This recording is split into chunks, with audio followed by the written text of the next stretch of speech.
So did you watch the video last week where me and my friend Kula was chatting about boundaries and about how we've decided that instead of doing a video every week because it was putting too much pressure on us, we'd pick and choose when to do it. If you've not seen that, pop back and watch it, it's in my videos. What I'm going to say is something that I didn't think I would be saying to you, because let me give you a bit of background. So for the past couple of weeks I've been drinking mushroom powder. It's called Rainbow Dust. It's by Space Goods. I'll link it in the description.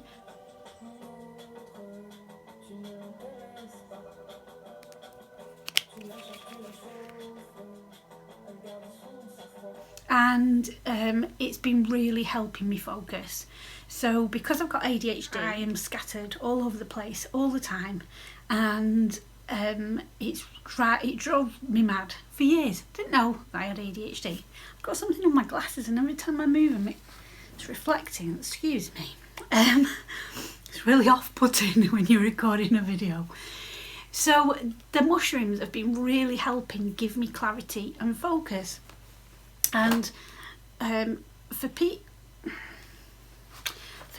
that haven't got ADHD, what it's like, really roughly this is like you have 100 ideas at once in your head, you've got a song constantly playing, and no matter how much you want to get done or you've got ideas that you want to do, it feels like you can never get anything finished. You're a great starter, you'll start loads of stuff, but trying to finish things feels really difficult.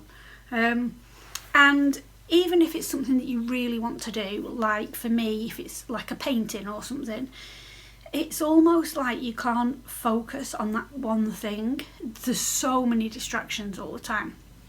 So what I found is having the mushrooms has really helped me, because it's almost like all them distractions are still there, but they're in my peripheral. They're not in my brain at the front. They're like all around, and I can fully concentrate on the thing that I'm meant to be doing, rather than flitting and going to all these different things.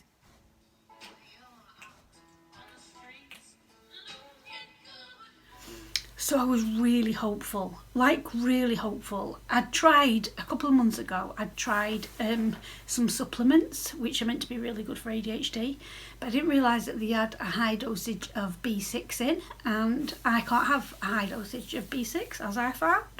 It can give you nerve damage in certain people. I am one of those people, of course. So I did feel a little bit like, what am I going to do? Because I've got so many things I want to do. I had so many things I want to share with the world.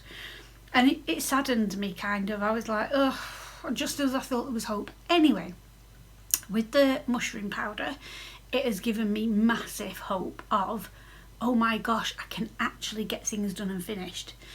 Now, other people have said to me before, oh my God, you do so many things. Like you're always prolific at making and creating and stuff. And I am.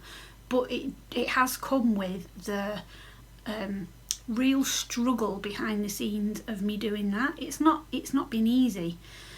I just thought everybody was like that until I realised that they weren't. So even though on the outside it looks like, oh my God, you get so much done, on the inside I often feel like a complete failure, because the little bits that you see me getting done are the tip of the iceberg. There's so much more.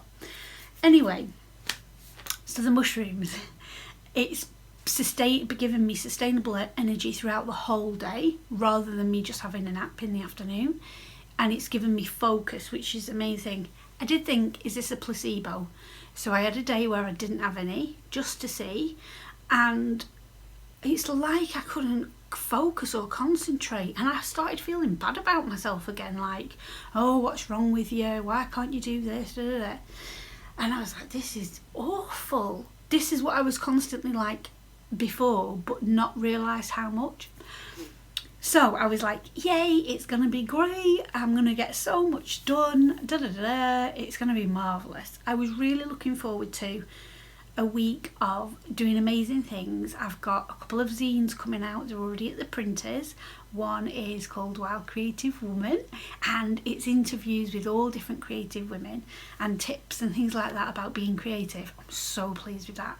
Can't wait for that to arrive. And the other is called A Beautiful Romance. So living your life like it's a beautiful romance. So I'm really pleased they're coming. This month I've also got 2 spring zines coming out on the 20th, which I need to finish. And there's loads of other stuff as well. Anyway, really happy. Yeah, it's gonna work. My life's gonna be different. Yeah. Yesterday, here it comes. Yesterday, Tom and I took the dog to the park, and I've been painting this picture of Tree Lady. And when we was in the park, there was a giant redwood, and the sunshine was shining on the bark of this redwood. Oh my God, it was beautiful. And then it was up a little bit of a muddy slope, and I looked and I thought, oh, it's all right, I won't slip on that because it's, it wasn't steep or anything. So I took some pictures of the redwood bark because I thought I can use that in my artwork for, to get the likeness right and stuff. I came back down off the muddy bit, so I was totally fine. And I was talking to Tom about, it looked like somebody had picked a hellebore and put it in the tree bark. I'm not quite sure why. I was talking to Tom about that, and as I got onto the pavement, it was wet because it's been raining a lot here. But because it was under trees, it was really slippy and I didn't know. And straight away, without even having any warning, bang, I fell down on the floor. My knee hit the floor, so the top of my knee hit the floor. My hip and the same leg hit the floor at the same time, and the lower half of my leg went out behind me, and my other leg went straight out in front. It's really hard to describe, but basically I was like this. As soon as I hit the ground, because of the impact and because it hurt a flipping lot, I peed my pants, which was just awful. I was covered in mud. It had gone through all my clothes. I had loads of layers on. Anyway, bless them, a couple of passers-by, a couple of ladies came over to help to see if I was all right. Looked at my knee. I'd scraped all my knee and it was quite swollen. And she was trying to help me get up, with Tom trying to help me get up as well. And I was like, I can't get up. I just can't. I really wanted to burst into tears. Anyway, Tom picked me up from underneath, from behind, and this lady helped by pulling me up at the front. And then another lady came and got hold of the dog, hobbled to a bench, sat down and stuff, thanked them and everything. And then I was like, it'll be all right. I'll just hobble home because we don't live that far from the park. Sat on this bench for a few minutes, and then I was like, I can't even walk on my leg. It was awful. Thankfully, Tom can drive now, which is just incredible. So it took ages, but I managed to get to the gate, the park gate, and he left me by leaning on the wall, and went and got the car. Well, he took the dog home and got the car, thankfully, and then brought me back home. So all day yesterday, I just laid up on the couch with my leg. I could hardly walk. It hurt so bad. And I was meant to be doing a video last night, recording a bedtime story video. I couldn't get up the stairs. I just couldn't. And it made me realise that people that break the bones, like the legs or, they're in accidents and stuff, how debilitating it actually is. I'm going to touch lots of wood. Lots of wood. I've never broken anything. I think I've broken my big toe once. My core therapist said that it had been broken at some point, but I don't remember. I just dropped something on it. Anyway, but apart from that, I've never broken a bone. But it made me realise how debilitating that actually was. And I'm really fiercely independent. So, and because of... oh my God, this is like such a long story. I hope you're comfy with a cup of tea. But because of past relationship with the children's dad and how he treated me, I feel ever so is the word guilty? Do I feel guilty? No, I can't think of the word, but I feel really angry if I can't do things for myself. And Tom's such an amazing help. He's like just brilliant, really caring and stuff. I'm so blessed and lucky to have him, but I also feel really bad that he's helping me. I know that sounds weird, but so there's like layers of it, like a physical but also emotional and mental as well to it. Thankfully today I've managed to hobble about a bit. I'm on painkillers because if I don't take them it hurts too bad. I've definitely not broken anything because there's no like bruising or swelling. That's what it was saying anyway on the internet, that if you broke something you get bruising and swelling. I don't have any of that. I think it's my ligaments and my muscle. That's what it feels like. Many years ago I had a chair thrown at me and I sprained all the ligaments in my elbow, and it feels the same. It feels like that. So I presume that's what it is. So I've managed to hobble about a bit, but it flipping hurts.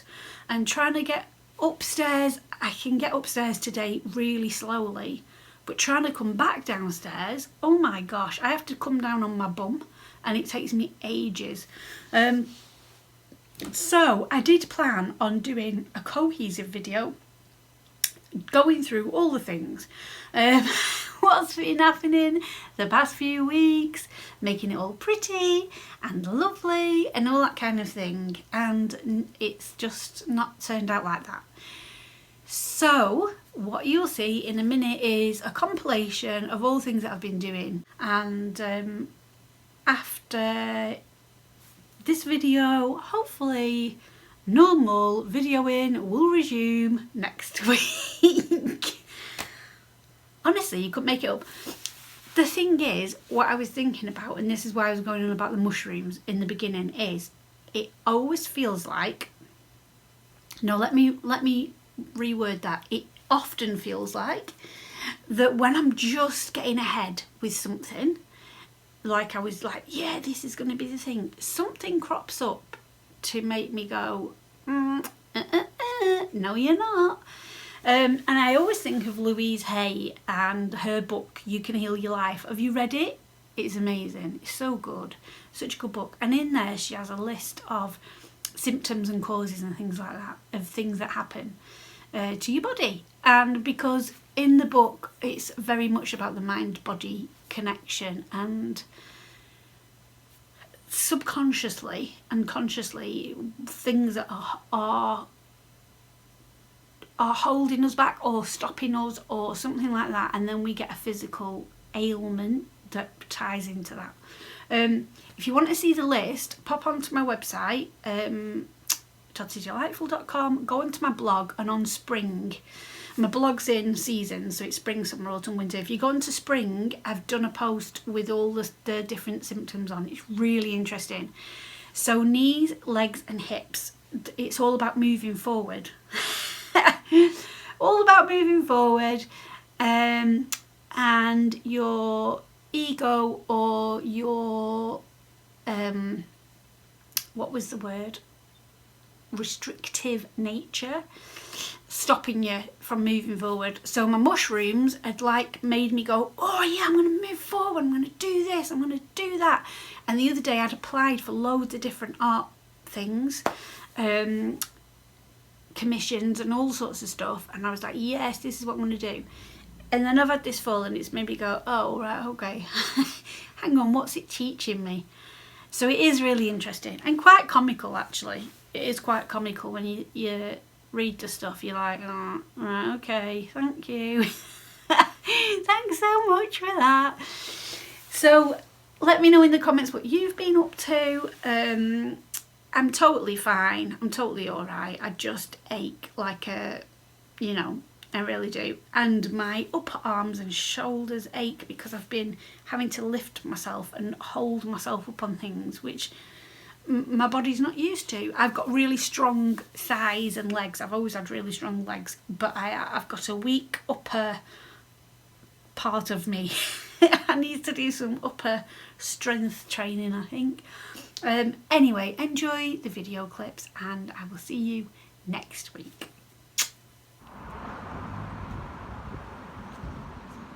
We visited Hornby Castle. It's a private family home which is situated on the edge of the Lake District in Lancashire. It's near Ingleton, if you saw my video on Ingleton. It's a castle and it sits on a hill and it's got dramatic views overlooking the Lune Valley and Ingleborough, which is also where Ingleton is. It's set in beautiful grounds and it's got all sorts of lovely walks. It's open a few times a year where you can go into the grounds. It's private, you see, normally. The thing is, we went for a snowdrop walk. You pay to get in as well, just to let you know, if you're ever going to visit. There's a charge to get in. And it said on the website that there was loads of snowdrops. I can't remember how many it said. But actually, when we got there, I don't know if they'd done it too late or something for the time of year, but there wasn't that many. There's what you can see that I videoed to show you, but there wasn't. I imagined in my head that there was going to be hundreds and hundreds all over the place. I mean, it was a lovely garden. It's well maintained and it's got all different parts to it. And it was nice to walk around somewhere different. You're allowed to take dogs if they're on a lead. We didn't take Badger because we thought there'd be lots of other dogs there and it just wouldn't be worth it. It was really interesting to see the castle as well at the top. It's not like a giant castle like what you imagine a castle to be like. It was like a house castle, if that makes any sense. And there was lovely spots like this pond and everything. There was loads of moss. I think in the summer it'd be better because there'd be so much more out. There's a walled garden and that didn't really have much in it because obviously it's the time of year that we've gone. Now the other point to note, and this is just something because I'm vegan, that I didn't like, behind Hornby Castle, and I clarified this on the way out with them, nothing to do with the castle, it's a completely separate thing, but there are kennels and it sounded like it was packs of hunting dogs and you could hear them, when they're on a hunt and they're after something and they make all that noise. That's what I could hear when I was walking around parts of the garden, which was really a shame. And like I said, it's nothing to do with Hornby Castle, nothing at all. Sadly, it's just the location of where it is. But that kind of put me off a little bit because obviously I know what they do and stuff when they're on hunts. I think I would go back in the summer though. They have open days in the summer and I think it would be nice to look round then when everything's blooming and when all the woodlands and everything's all, fully flourishing. There's also the Wynne Abbott Ceramics pottery located in the castle grounds, and we visited there and she has some beautiful things. A few months ago I'd bought a pottery labyrinth off her, which was just really lovely then to go and see her studio where she worked. That studio is going to be up for rent in October of 2024. So I'm not sure if she'll be moving out to a different studio location, but it's worth checking out her website. She has a website with all the pottery and stuff on it, and she's also on Instagram as well, if you wanted to check out her pottery.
have an exhibition coming up in August, which is part of the Witch's House. It's all about wise woman, and if you remember, I had a stall at their amazing exhibition and event last year in the Story Gallery in Lancaster, and I had a stall in the Emporium, which was just wonderful. It was like, it's just such good days. And I was so gutted when it had finished, even though I was really tired.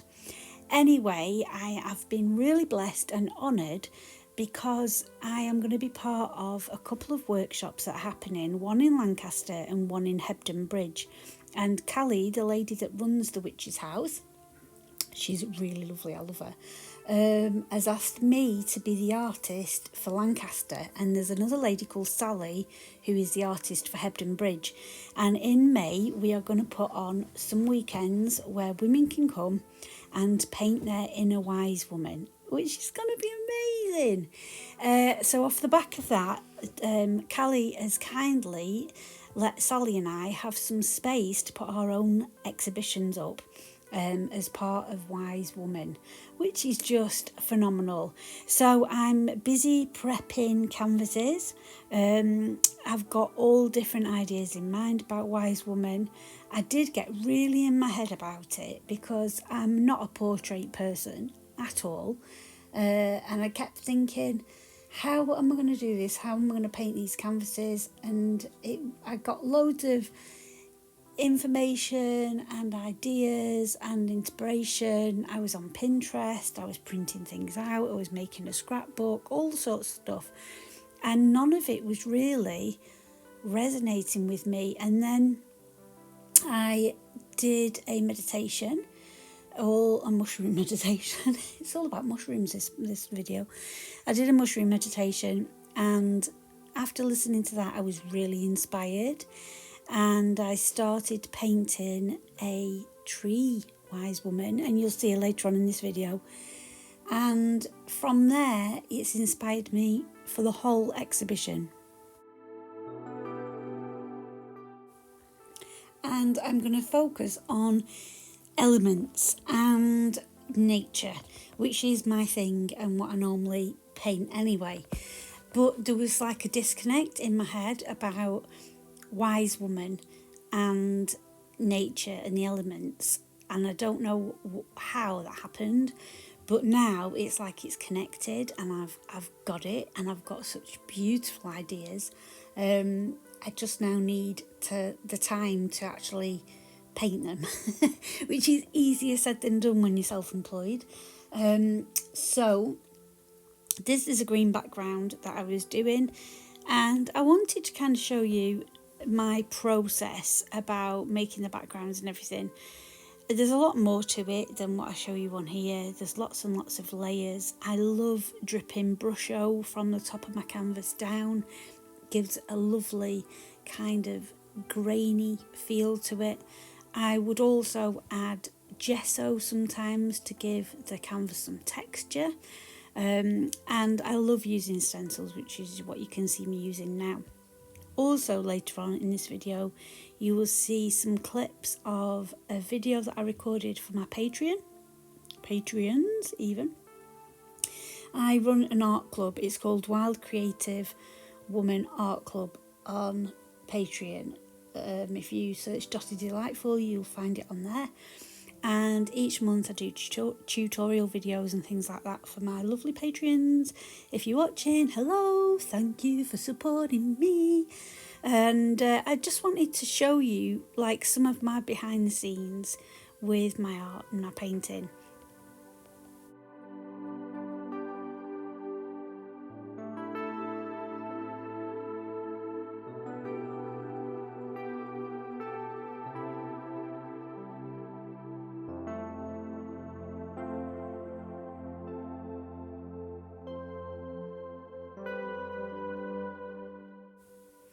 When you use stencils on wet canvas like I did, because I didn't have any patience for waiting, sometimes the edge of the stencil can make a mark on your paint, so I'm just going over the edges here with the green coloured paint to get rid of those edges of the stencil. I mean, really, you should wait until your background's dry, but I often don't do that. I'm really impatient. You can dry it with a hairdryer, but I never do that in case it cracks the paint, or I don't know why I don't do it, but I just don't. A lot of other people do. And now I'm going to add some of the darker paint just to cover up the stencil edges. And you'll see me often standing back away from the canvases when I'm painting, and that's because I'm taking in what's going on, where I should put the next colour.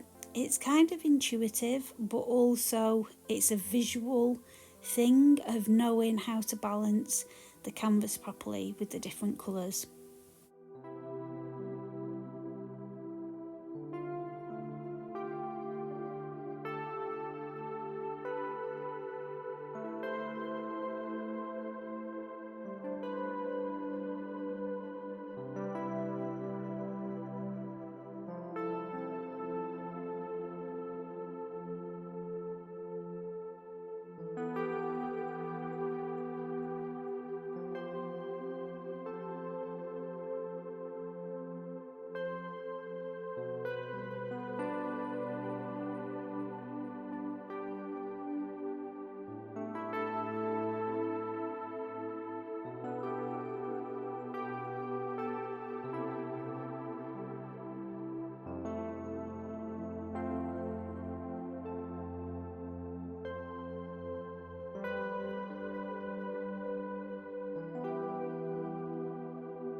I tend to paint the edges of the canvases while it's still wet, so I pick it up from behind using a finger, getting paint all over me, and then I paint the edges the same colour.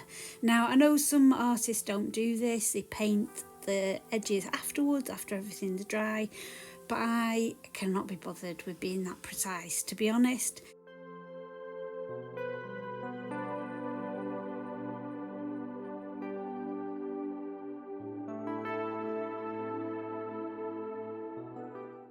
When painting my canvases, I use a combination of emulsion because I really love the deep colour it gives, and also acrylic and watercolour as well. And I also use watercolour pens, watercolour pencils, anything I can get my hands on basically. When I'm doing paintings, it's a lot of mixed media, lots of layers and things like that. The other great thing about using these emulsion tester pots is it's a really economical way of getting some different colour on there, and you can colour match as well, which is really great if you needed to. I do find that acrylic is a lot thinner than the emulsion, and if you want to use a good quality acrylic, it does get quite expensive if you're painting a lot of canvases and you're not selling lots of work. Of course, if you were selling lots of work and you could afford to buy the really good quality acrylics, then go for it. What I tend to do is buy things like really good quality acrylic white, because it's really difficult to get a really good white. So I often tend to spend the money on things like white, the bright hot pink, like a fluorescent pink, it's called rose something, I can't remember the name of it. I buy that in the expensive acrylic. All the things that you want that really deep, bright kind of pigmented colour. Now, I know there'll be some artists that will be horrified that I'm using pots of emulsion, and that's okay. That's okay. You don't have to do it. I just like using it because of the amount of paint that I can get for the price, and also because of the difference of colours. What's really interesting is I was going through my emulsion the other day looking for some brown. I was like, how have I not got a brown emulsion? How have I not got any brown paint? What is going on? And I'd lined up all my paint on the table, and out of all of the paint, the most different colours I had was all pinks. Like, there was just tons, loads of different pinks. And of course you can make your own paint colours as well by mixing, red with white and all that kind of stuff. And everything's fine. I always think that there's too much pressure put on people to do things the right way. And if you could see me talking, I'd be doing them fingers, I don't know what they're called, where you kind of, is it quotes, I think, air quotes. Because I think the trouble is when people try and push you to do things the right way, in air quotes, it can stop your creativity. So when I was a single mum and really wanted to paint, I really had that desire to paint, I could not afford brushes and paint from the art shop. It was just way out of my budget. But what I could afford is a few pots of emulsion and decorator brushes from like a hardware store. I could afford them because they were so much cheaper. So I then, as my money increased and as I became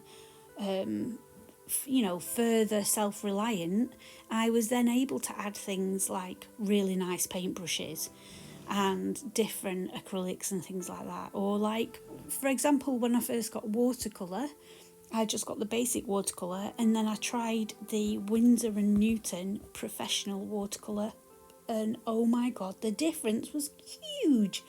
Like the professional watercolours are so pigmented, the colours are so beautiful, but in the beginning I just didn't have the money to buy them, and that was okay, because I think it's more important for you to actually make art and be creative in any way that you can, rather than think I have to wait until I can afford this thing, or I have to wait until I can get proper art materials. If you've got the desire and the urge to create, just do it with whatever you can find. And I think that's really good advice for life, to be honest. Don't wait until you've got everything perfectly aligned, because a lot of the time it will never be that, and you'll never get the thing done. Just go for it. Just try and just go for it. And my other top tip, you can see in my hand here, I've got a tube of acrylic paint, and it wasn't squeezing out the end because there was only a tiny bit left. So I've cut the top off the acrylic paint, and I'm dipping my paintbrush in the top. Now you can seal this at the end with a bulldog clip if there's still paint left in it, but it's a really good way to get out those last bits of paint. You see me now, I'm just folding it over and I'm going to bulldog clip it because there's still some left in there that I can use for next time. This is the paint that I was talking about before, the fluorescent acrylic.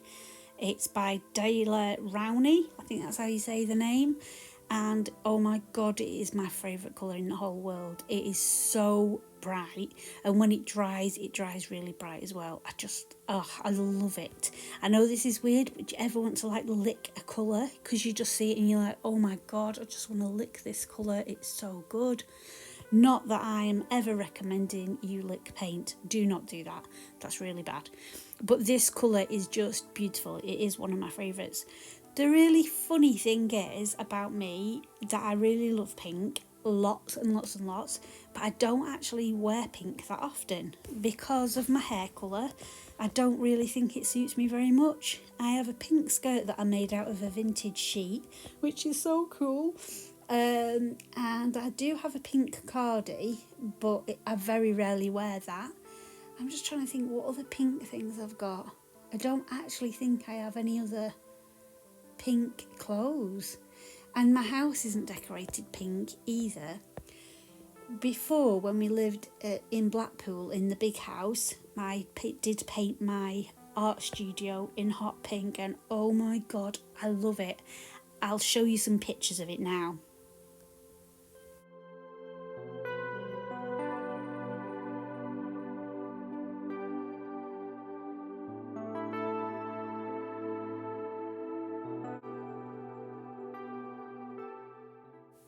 When we get our forever home and our forever garden, I really would love another hot pink studio.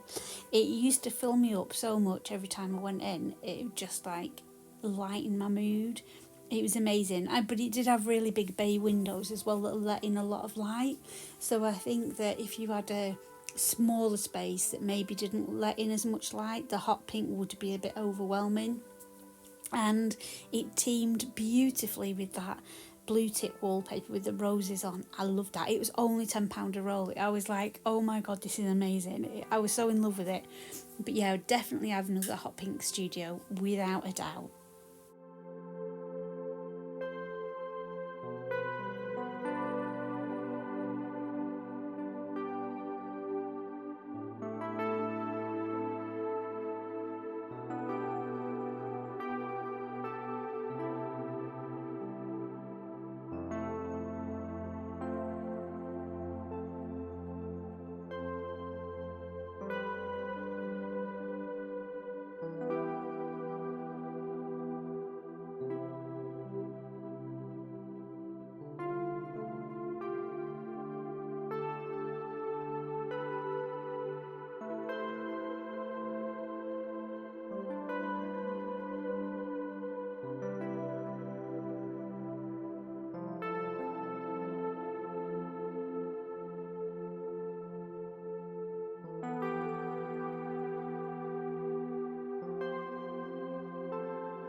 Today I've painted 3 canvases backgrounds.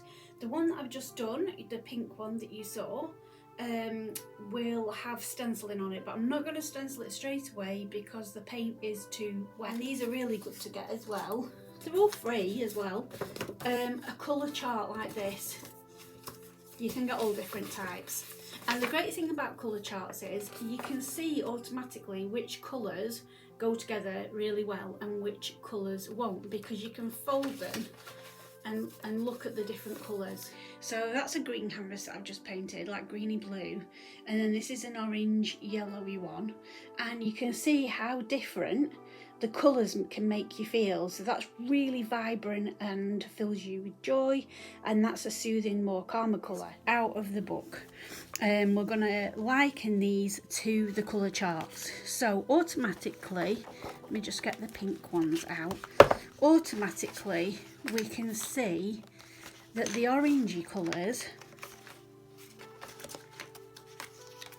and some of the pink colours go with this painting. Oh, this was my mum's favourite picture. When I was a child, there was a massive stained glass window of this in the church hall in town. It was huge, it was gorgeous, and it was all backlit.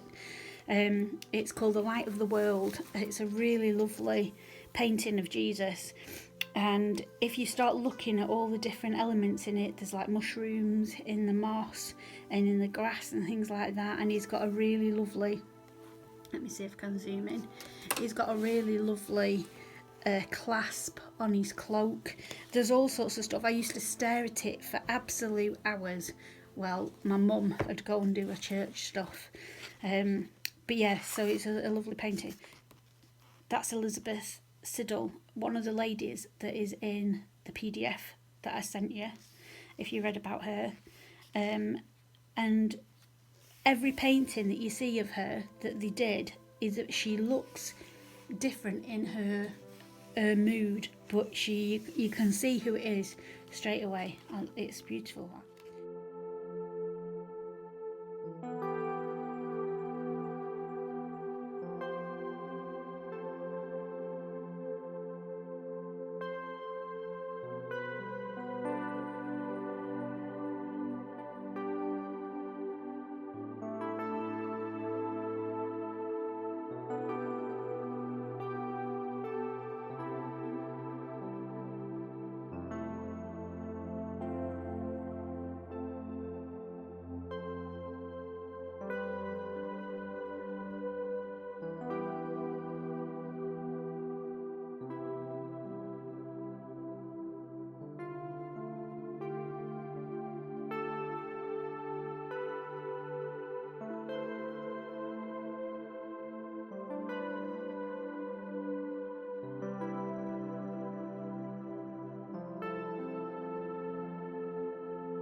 This is the tree painting, the tree woman for the Wise Woman exhibition that I was talking about at the beginning of the video when I was painting a little background to the canvas. And as you can see, the woman's in the tree. That rhymed. No, as you can see, I am painting the different branches. If I'd have recorded the whole thing, it would have taken, I don't know, probably like 2 hours or something. I already painted the background of this canvas previously, so I only overlaid the tree on it in this particular session. There's still loads more to go. I want to paint mushrooms at the bottom, and this is a crystal which represents the heart of Mother Nature, and I'm going to paint all crystals and mushrooms and mycelium and roots and all of the beautiful things that are going to come up from the bottom out to the tree and the land. And you'll see that on this next clip here, this is where I'm up to so far, and I've still got loads more to do.